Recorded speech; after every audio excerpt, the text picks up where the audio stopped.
Welcome to the HR Happy Hour Work Break. You're here with Trish and Steve. Hey, Steve Bose.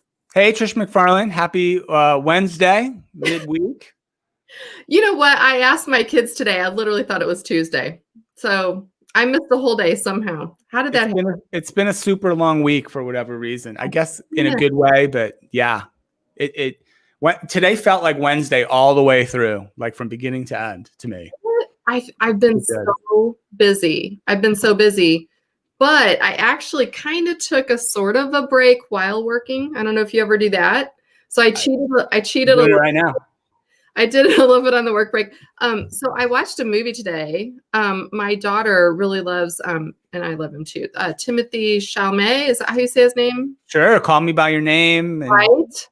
Little Women, other things. I can't remember. Manchester by the Sea. Oh, yeah. Right. Yeah, he was in that one. He's in everything. Anyway. Lady Bird, he was in. Yeah. Lady Bird, that's right. So he is in a movie called A Rainy Day in New York. Have you seen it? I have not. It came out recently. The pandemic, I think, kind of, didn't wind up in theaters and stuff like that. So now you can start to catch it, I think, starting this weekend in theaters, at least here.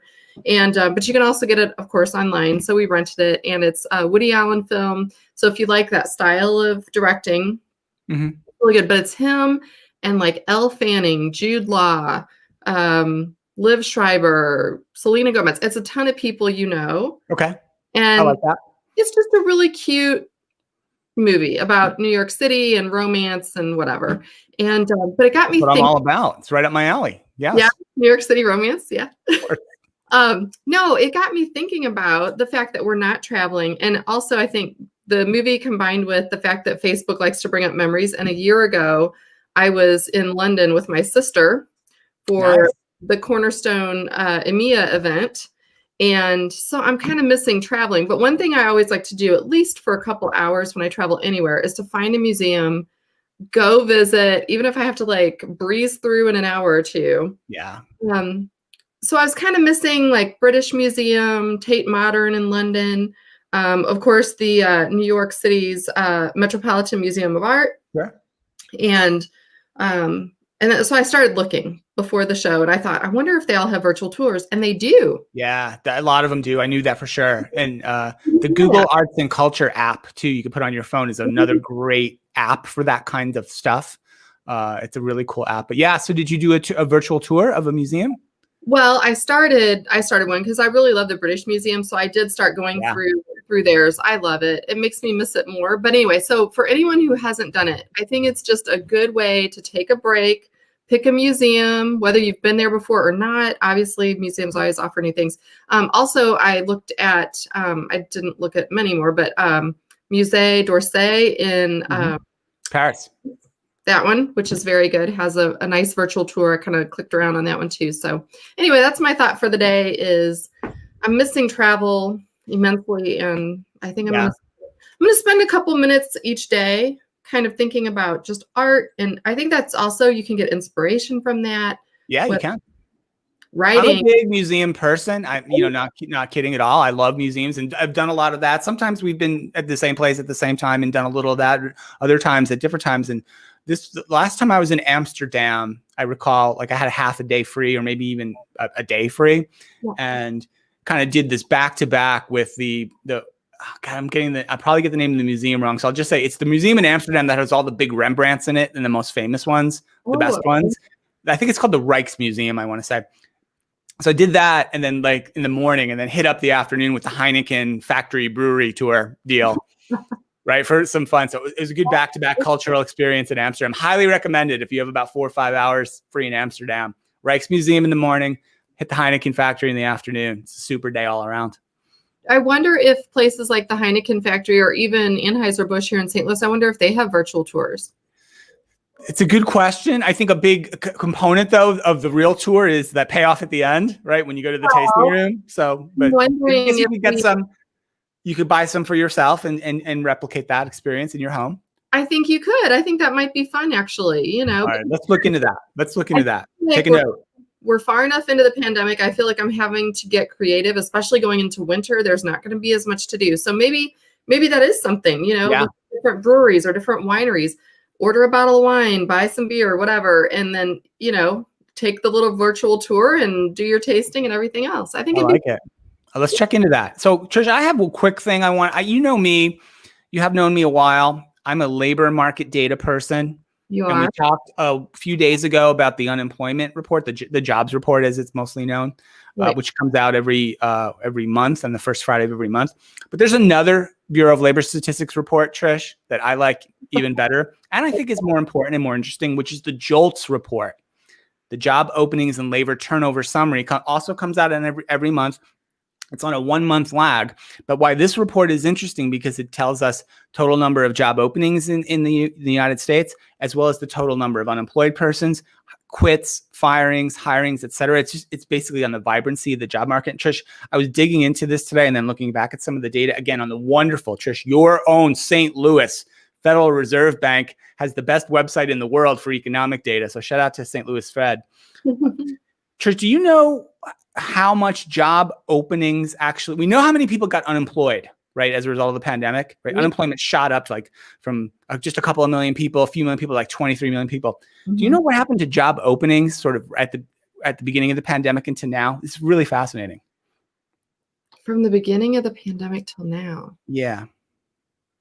They decreased by 25%. Hardly. It's close. Yeah, you're close. Not much at all, but just a maybe right around that number. Actually, you're probably really close to it. Just a couple million jobs.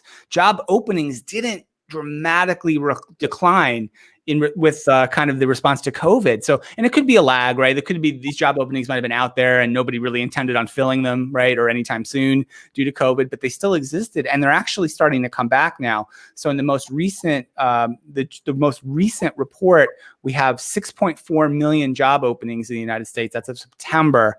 And about 12.5 million-ish unemployed persons. So it's about a 2-to-1 ratio, but it's getting tighter and tighter. It got up as about 4.5 or 5-to-1 at the worst of the pandemic, and it's coming back around in the right direction. So again, I mentioned it only because it's a fascinating report, and it also again shows some encouraging news, hopefully, about the rebound in the labor market and the strength of the labor market, particularly when you look at, say, job openings really are pretty high. There's 6.4 million job openings in the United States right now, which is a lot of job openings. That's not too far off the series high.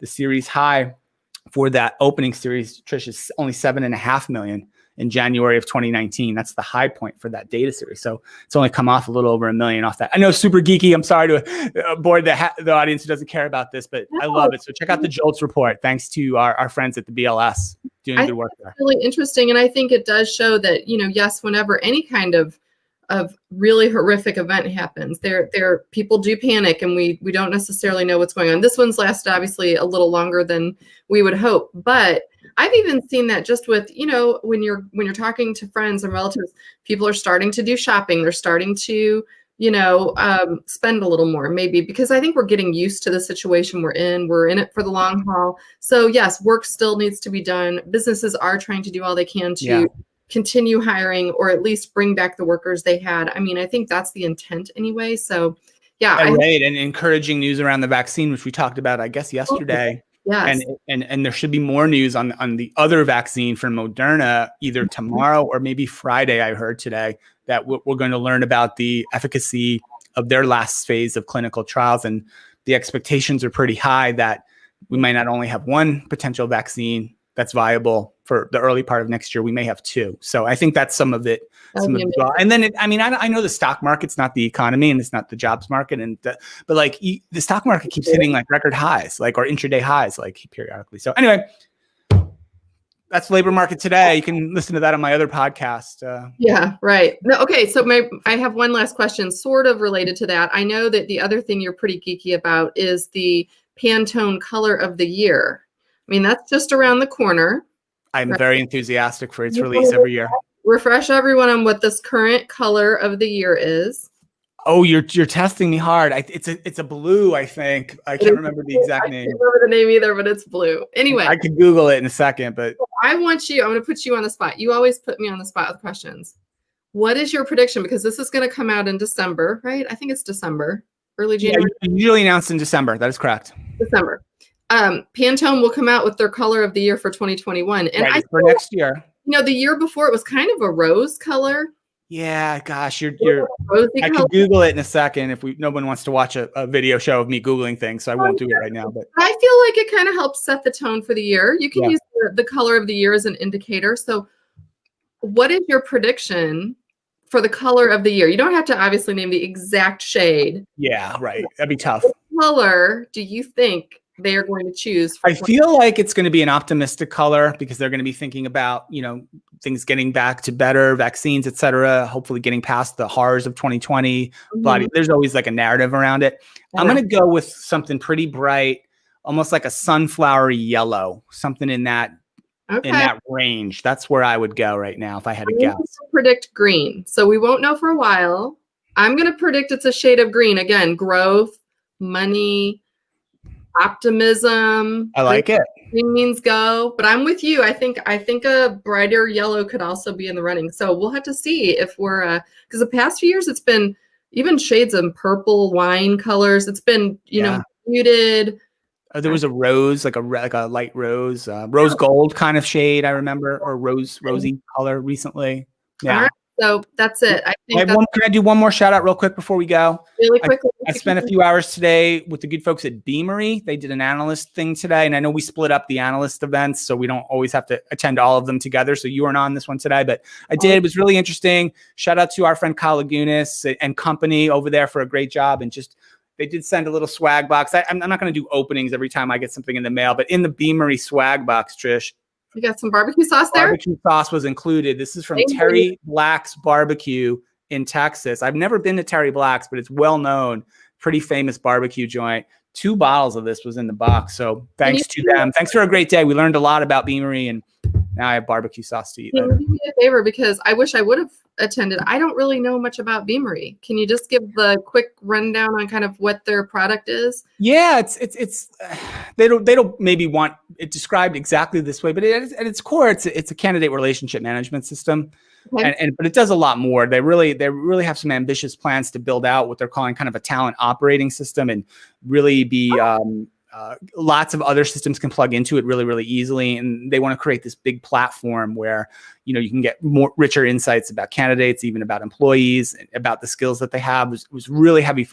Like every vendor this year, Trish, I saw so many demos that talked about skills graphs, skills mapping, inferring skills based on a person's job or their resume or what other people say about them, et cetera, et cetera. So heavy into that, helping organizations really make those best matches between people and opportunities, and understand kind of what the organization's challenges are, right, in building out the skills that they need for the future. So it was a really good day, and thanks to them.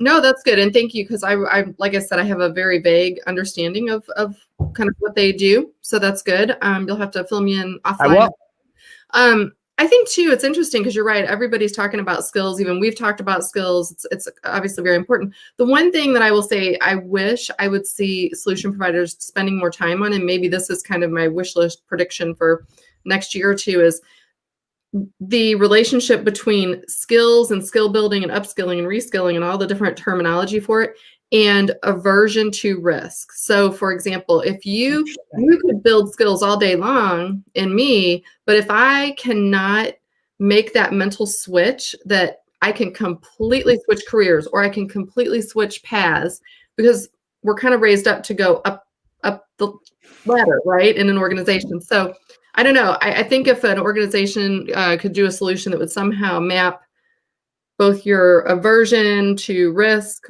against skill building, interesting combination. So I like that. That's really interesting. That's my wish list. All right. So I'm talking to the vendors about who's going to build that. Someone probably just heard this and maybe starting on it. Take my idea, please, and I'll help you. I'll help you build it. So anyway, all right. Hey, listen, thanks everyone for hanging with us. And I went a little bit longer today, but obviously we had a lot to talk about. Thanks for joining us on a Wednesday. We're going to hear back on Steve later in the week, probably on how the barbecue sauce went. I'm ready to take a sip of it. But yes. For that. And we'll catch you all here tomorrow. Bye, everyone.